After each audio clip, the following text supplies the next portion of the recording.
Значит, сухой кашель начался. Начался, шел сухой кашель.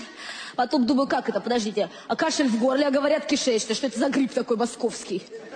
Потом у меня вена вздулась. Я со своим вздутием, значит, побежала к флебологу. Бегу, дотерла ногу. Прибегаю, врач говорит, не дотерла, а двойной перелом.